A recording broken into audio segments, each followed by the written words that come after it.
आज हमारे घर में साहब 24 घंटे गुजर जाते हैं, एक दिन भी ना आखिरत का चर्चा है, ना अल्लाह के अजाब का चर्चा है, ना हम हिसाबो किताब का चर्चा है, ना कब्र का चर्चा है। इसीलिए हमारे बाल बच्चे ठेठ हो गए, हमारे बाल बच्चे पापी हो गए, हमारे बाल बच्चे काफिरों की तरफ माइल हो गए। इनके नजदीक अमिताभ बच्चन इनका मॉडल है, इनके नजदीक धोनी इसका मॉडल है, इनके नजदीक कोई नेता इसका मॉडल है, इनके नजदीक कोई साइंटिस्ट इसके लिए मॉडल है। चूंकि चर्चा जिसका होगा उसकी मोहब्बत दिल में पैदा होगी। चर्चा यहाँ खिलाड़ी का है, प्लेयर का है, एथलेटिक्स साहब पहलवानों का है, चर्चा साहब फुटबॉल मैच का है, चर्चा वर्ल्ड टूर्नामेंट का है। तो बच्चों का दिमाग खेल की तरफ है। चर्चा माल का है, चर्चा पैसे का है, चर्चा फैक्ट्री का है, चर्चा मॉल का है, चर्चा जमीन की खरीदारी का है, चर्चा पैसा कमाने का है। इसलिए बच्चों के दिमाग में पैसा कमाने का जुनून चढ़ गया है कि हमें भी मालदार बनना है, हमें भी पैसा कमाना है। तो अब चर्चा यहाँ पैसे का है तो पैसे का जुनून चढ़ गया,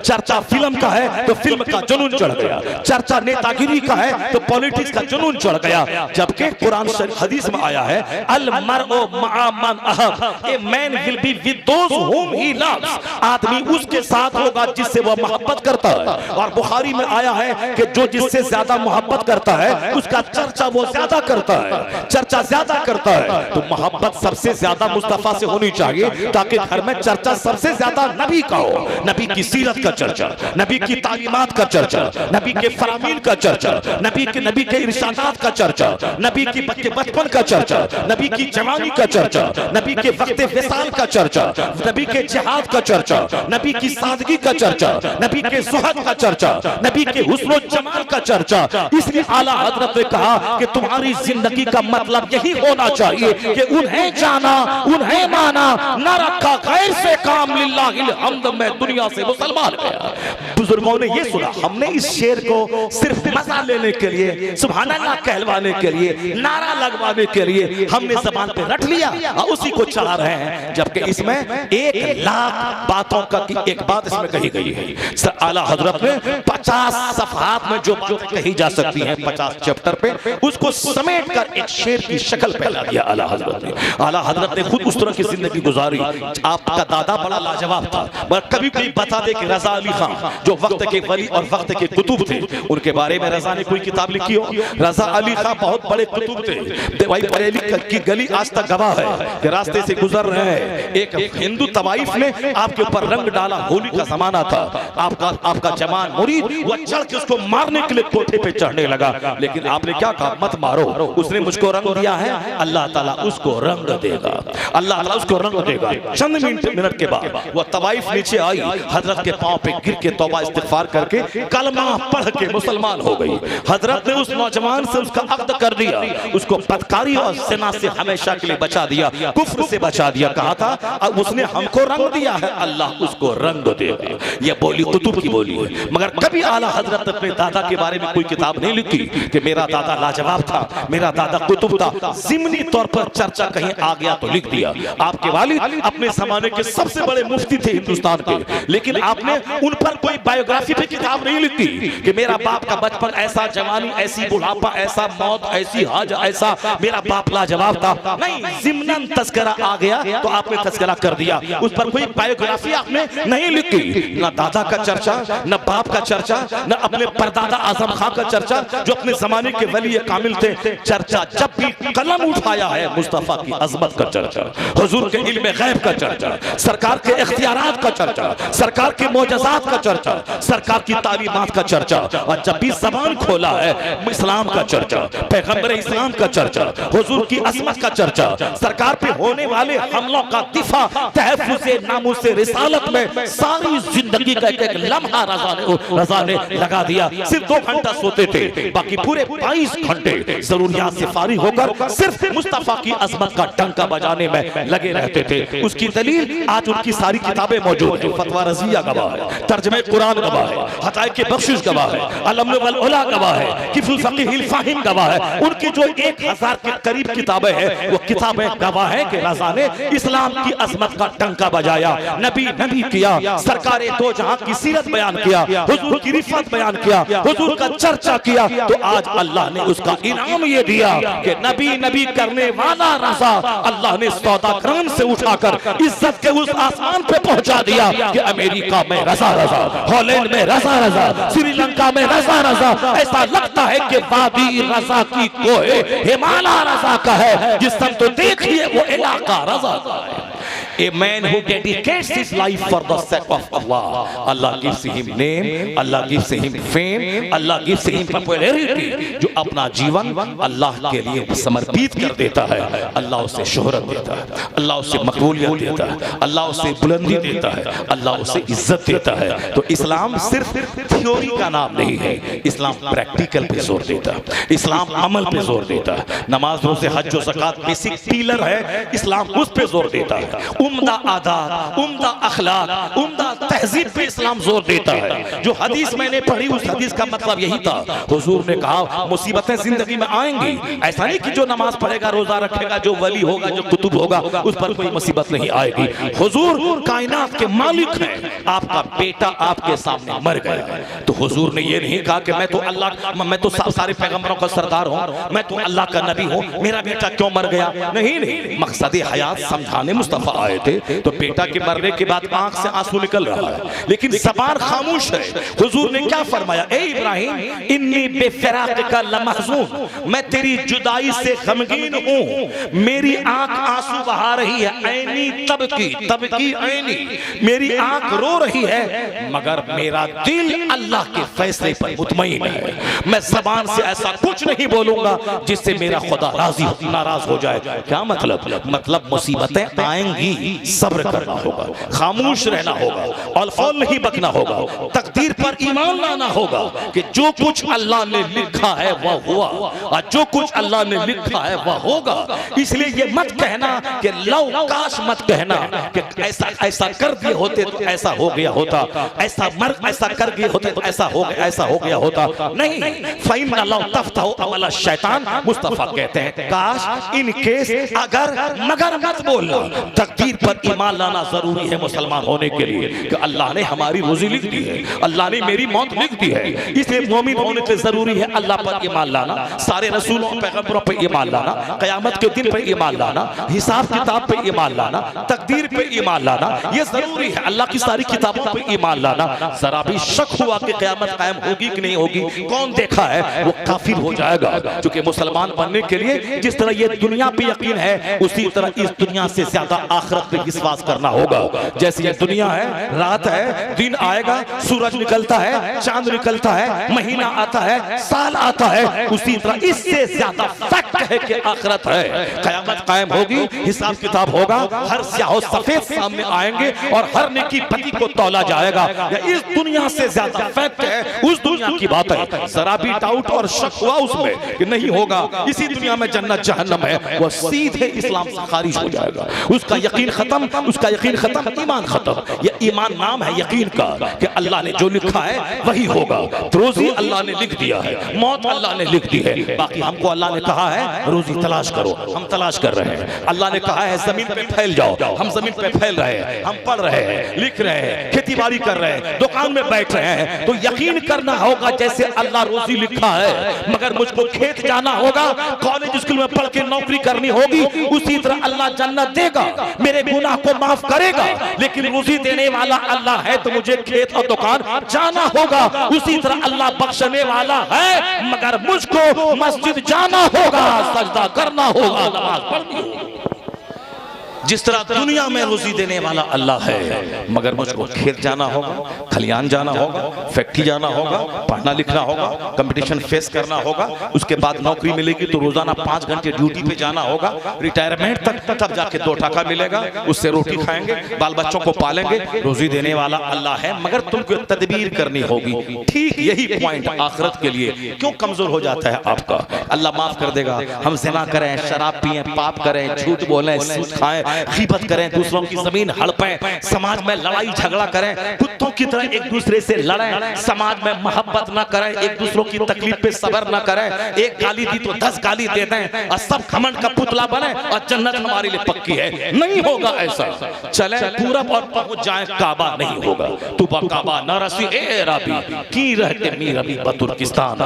तू जो रास्ते पे जा रहा है, ये रास्ता काबा तक नहीं ले जाएगा, ये रास्ता तो तुर्किस्तान ले जाएगा, ये रास्ता पूरब का है पश्चिम का नहीं है। यही पैगाम कुरान का, यही पैगाम मुस्तफ़ा का, यही पैगाम हदीस का, यही पैगाम औलिया और सालिहीन की जिंदगी का।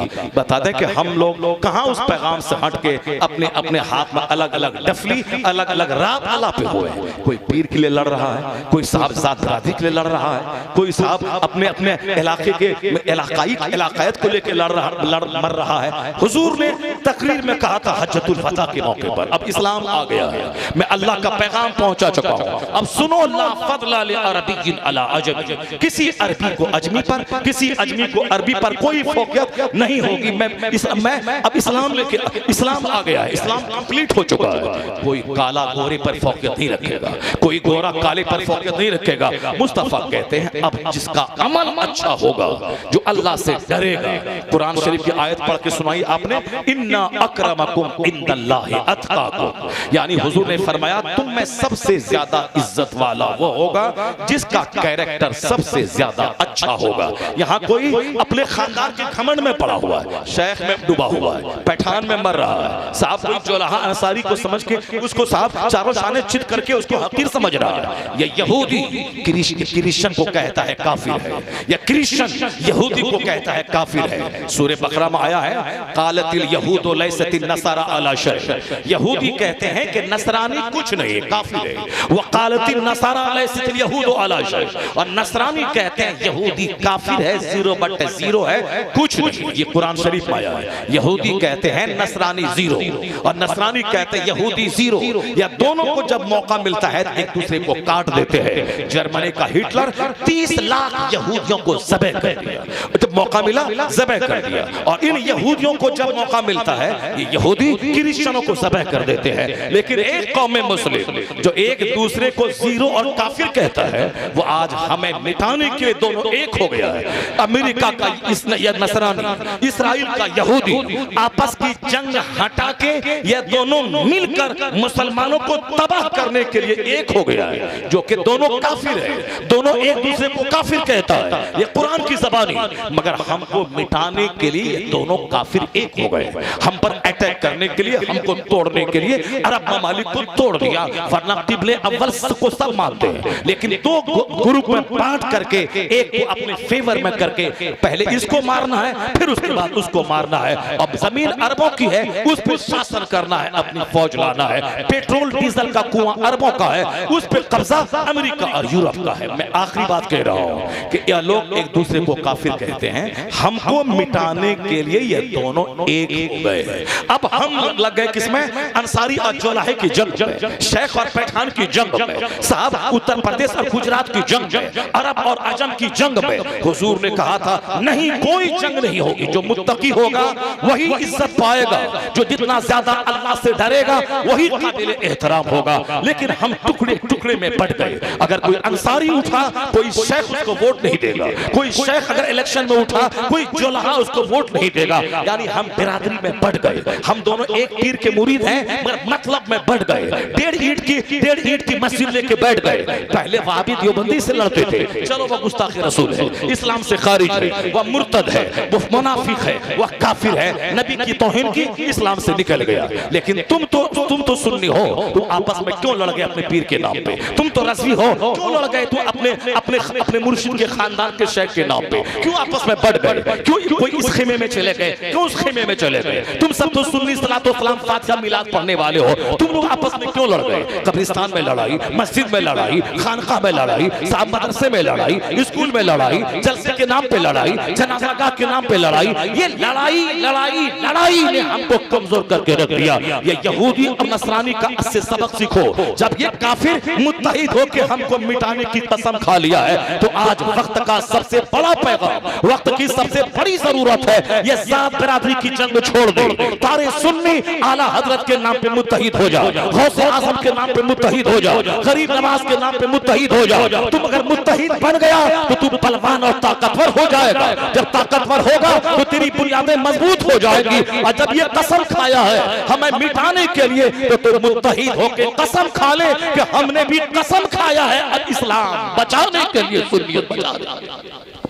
और तुम भी कसम खा ले, वरना ईद की मस्जिदों में पढ़ जा। नमाज के लिए कोई जंग नहीं है, आज जंग है ढोलक पार्टी के लिए जंग है, आज जंग है चादर पोशी के लिए जंग है। जो सारी जिंदगी अगर चादर नहीं चढ़ाए कोई काफिर नहीं होगा, एक गुनाह तक नहीं होगा, मगर उसके लिए जंग है। संदल के लिए जंग है, गाजर के लिए जंग है, और नमाज के लिए कोई जंग नहीं। और साफ गुनाहों से बचने के लिए कोई आपस में साफ एक दूसरे से जुदाई और एक दूसरे से लड़ाई नहीं। लड़ाई सारी की सारी अननेसेसरी चीजों पे है। कंपलसरी फर्ज को फर्ज समझना होगा, नफल को नफल समझना होगा। जो जरूरी है उसको जरूरी के खेमे में रखना होगा, और जो गैर जरूरी है उसको गैर जरूरी के खाने में रखना होगा।